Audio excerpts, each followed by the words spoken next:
Boa tarde a todos. Prazer recebê-los aqui no CRC, né? Agradecer o convite em nome da presidente Vitória Maria da Silva. E é sempre um prazer estar falando para os colegas, e ainda mais de um assunto de tamanha relevância como são as demonstrações contábeis, né? Então, espero que a gente possa, nessas 2 horas aí que temos para trabalhar, assunto de tamanha importância, né? Claro que esse tempo aí é muito pouco, né, para que a gente fale dessas demonstrações.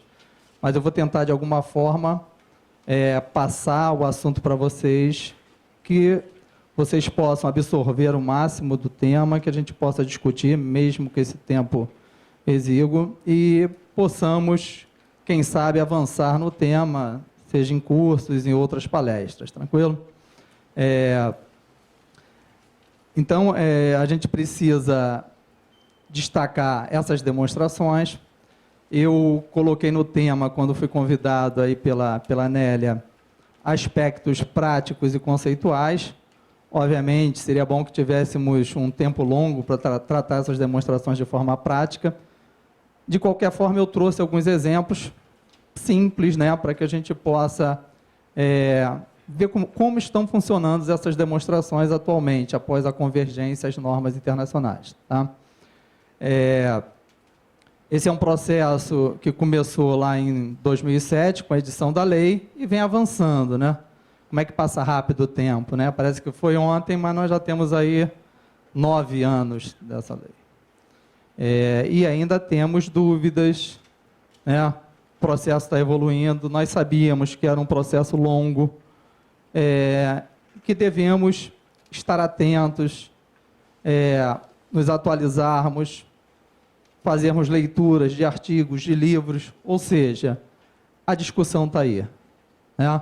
Então, o importante é que possamos, como vocês aqui, num horário que não é muito fácil para ninguém, obviamente não é para mim, não deve ser para vocês, nós estamos aqui no período de 4 às 18, de 16 às 18 horas, tratando desse tema. Então, é bem legal ver essa casa cheia aqui e podemos discutir esse tema. Tranquilo? Bem, então, para iniciar o nosso encontro, eu tenho que falar um pouquinho da convergência às normas internacionais, né? Não temos como falar de demonstrações financeiras sem falar do processo de convergência, da importância desse processo. Então, nós colocamos ali que com a Lei 11.638 inicia-se o processo de convergência. Legal. A ideia que temos é que acabam as regras, né, somente os princípios importam. Bacana. Isso é interessante quando a gente lê, mas nós sabemos que os países, né, as questões culturais, envolvem também no processo de convergência às normas internacionais. Isso a gente vai ver ao longo aqui do nosso encontro, né? Então, esse processo começou, no meu entendimento, na verdade, essa lei não deveria ter sido assinada em 2007, sim em 2008, para que tivéssemos tempo, mas, ou seja, nós estamos aqui para realizar, né? Os contadores, na maior parte das vezes, recebem as coisas, têm que fazer, e não tem jeito. E essa foi mais uma lei que veio nos trazer bastante trabalho, muitas dúvidas, e nós tivemos que botar a mão na massa e realizar, não teve jeito. Então, quando a gente fala da convergência, eu trouxe alguns pontos ali para que a gente possa destacar, né, com relação à compreensão de regras internacionais, e aí temos ali diferentes significados. Olha que interessante, né, quando eu achei isso ali numa palestra. Ou seja, na Alemanha tudo é proibido, a menos que esteja explicitamente previsto na lei. Legal. Já na Inglaterra, tudo é permitido, a menos que esteja explicitamente proibido em lei. Vejam países que adotam processo. Irã, tudo é proibido, mesmo que esteja permitido na lei, né? Já começa a ver que a questão política está envolvida no processo, ou seja, o Estado está envolvido no processo.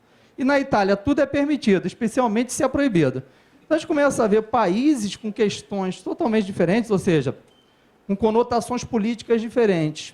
E no Brasil, como é que funciona isso? Né? Nós, contadores, né, que estudamos a contabilidade antes da convergência, sabemos que sempre estudamos contabilidade com viés fiscal. É verdade ou mentira, pessoal? Verdade. Né? Tínhamos critérios objetivos para realizar a contabilidade. Se é bom ou ruim? Depende do ponto de vista, né? Era fácil para explicar, mas não era bom para evidenciar o objeto da contabilidade, que é o patrimônio. Ou seja, então, dentro do processo, o que nós tínhamos? Uma contabilidade que não representava fidedignamente o patrimônio das empresas. Ou seja, podia ser muito boa para o fisco. Aliás, eu sempre falo nas minhas aulas ou nas minhas palestras que nós temos que separar fisco do contábil. Senão, nós estamos misturando coisas que são diferentes. Tá? Então, esse é um processo que nós temos que, obviamente, o fisco é uma consequência do resultado contábil, mas a contabilidade não tem nada a ver com o fisco, certo? Seguíamos regras fiscais, era objetivo, né? Podemos dar exemplos aí, que é o caso da depreciação, onde a Receita define uma vida útil para ativos e nós utilizamos aquilo como base. E sabemos que aquela instrução é antiga, não reflete a vida útil dos bens, como deve ser feito atualmente na contabilidade. Então, nós temos que refletir a contabilidade, né, pessoal? Se hoje nós temos que usar critérios subjetivos, nós temos que partir do princípio que tudo que é subjetivo precisa ser bem justificado. Tá? E justificativa, dentro da contabilidade, tem que ser feita através de quê? De processos. Né? Ou seja, então, nesse processo de convergência, nós tivemos várias mudanças, sejam nas pessoas, nos processos, nos sistemas e no nosso objetivo de hoje aqui, que é nas demonstrações financeiras. Né? Falar um pouquinho de cada uma dessas mudanças. Né? Mudanças nas pessoas. Ou seja, como eu falei anteriormente, tivemos uma formação com viés fiscal para a contabilidade e me vem um processo de convergência refletindo efetivamente o patrimônio das empresas. Então, tem que ter uma mudança nas pessoas. Ou seja, quem estudou antes da convergência tem que fazer o quê? Processo de atualização, certo? Teve gente falando, não, vou ter que fazer outro curso de contabilidade. De jeito nenhum, né, pessoal? A essência da contabilidade não mudou. Se nós não estávamos preparados para fazer a contabilidade conforme a convergência, tudo bem. É um processo que cada um tem que se autoavaliar, certo? Eu realmente fiz meu curso, não me preparei bem, parei numa empresa, fiquei naquilo que eu fazia no meu dia a dia. Tranquilo.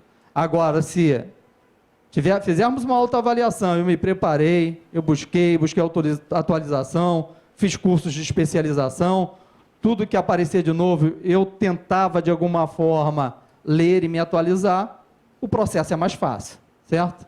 E aí vai ter sempre o quê? Para quem não está atualizado, vai ter que ter muito mais o quê? Transpiração e inspiração no processo, não tem para onde correr. Tá? Então, nós tivemos a mudança nas pessoas, mudança nos processos, é uma coisa que tem que ficar muito clara para o contador, né, gente? O que é processo, o que é política, né? Eu tenho aí 34 anos de carreira na contabilidade e os processos nas empresas que eu trabalhei, grandes empresas, sempre eram deficientes. Viu? Sempre eram deficientes. Nós, contadores, sempre absorvíamos um trabalho que não era nossa responsabilidade. Ou seja, não era única responsabilidade do contador. Ou seja, então o que eu quero dizer com processos e com políticas? Obviamente, isso pode ser dentro de um escritório, pode ser dentro de uma pequena, de uma média e de uma grande empresa. Nós temos que definir responsabilidades para quem de direito, certo? Eu não posso estar na minha mesa e chegar uma transação na minha mesa e alguém mandar eu registrar. Isso aí mandaram entregar aqui na contabilidade. E aí? Mas o que eu faço com isso? Ah, é para você registrar. Mas registrar onde? Como? Com base em quê? Eu preciso de um processo bem definido dentro da estrutura. Como é que eu faço um processo, uma política bem definida dentro da minha empresa? Envolvendo a administração, certo?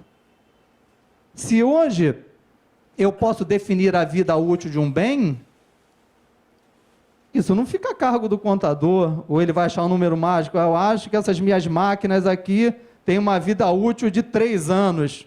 Como é que você chegou a isso, contador? Ah, não, eu acho que são... Não pode achar. Você tem que ter o quê? Um processo. Você tem que ter algo assinado pela administração, ou seja, em conjunto que ela definiu a vida útil daqueles bens num determinado período, seja 2, 3, 5, 10. Tá? Eu não posso ficar utilizando a legislação fiscal como base para uma vida útil de um bem, que hoje fica claro para nós que não reflete a realidade. Pelo menos pelo aspecto patrimonial, tranquilo? Se para o fisco está bom, isso é problema dele. Se ele acha que está bom a vida útil de um edifício 25 anos, se ele me perguntar, eu digo que não está. A maior parte desses edifícios aqui, da 1º de março, que nós estamos aqui, com certeza tem mais de 50 anos. Certo, pessoal? Então, o que a gente tem que observar? Nós temos que definir vida útil. Temos que definir método de depreciação.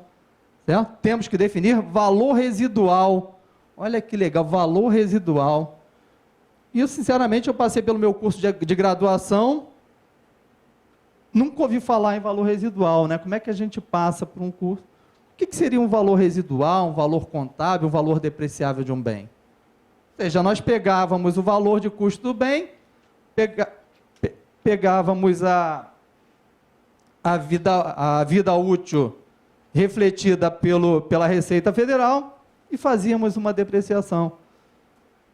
Ou seja, bens em plena atividade, em pleno uso, gerando fluxo de caixa, em boa parte das empresas, como alguns contadores falavam, né?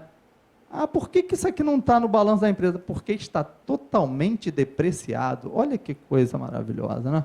Ou seja, um gerador de fluxo de caixa, às vezes o principal gerador de fluxo de caixa estava fora do balanço porque ele está totalmente depreciado.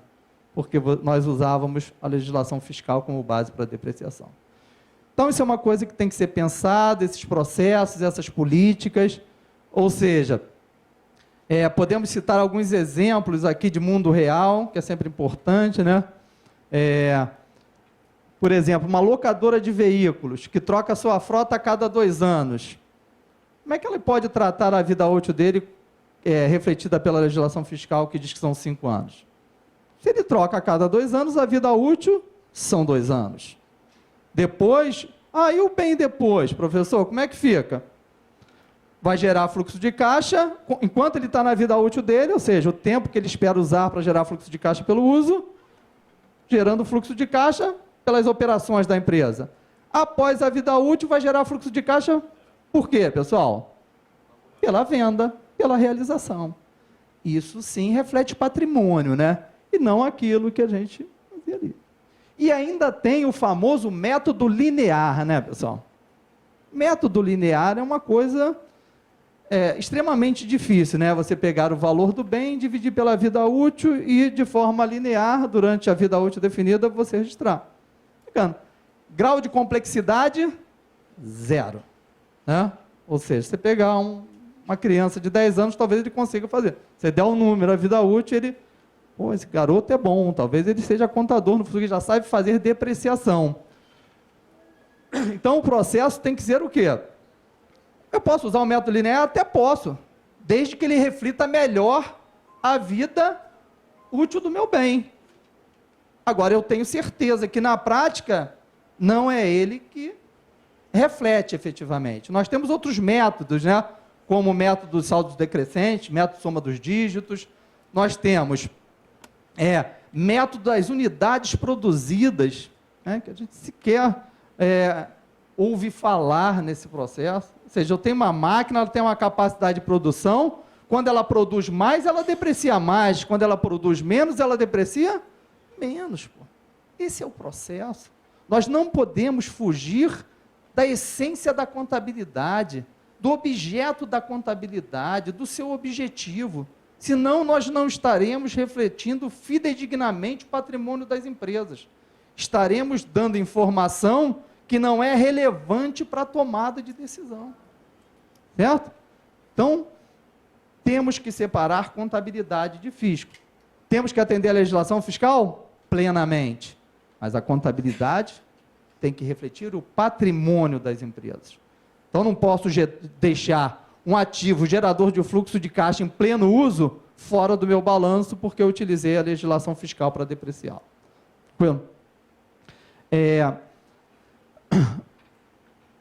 Ali ainda tinha, além da mudança nas pessoas, né? Nos processos, tínhamos mudanças aonde? Nos sistemas. Uma preocupação muito grande nossa, né? Nós contadores, qual era? Poxa, mas isso aí vai dar um trabalho danado, esse critério, esse objetivo, eu vou ter que ter controle da depreciação, depois eu tenho que adicionar a despesa, no caso de depreciação falando, ou eu tenho que excluir. Faz parte, gente. O investimento faz parte. Agora eu tenho que mostrar isso para a administração da minha empresa, que ela tem que investir. Mudou, a contabilidade mudou, né?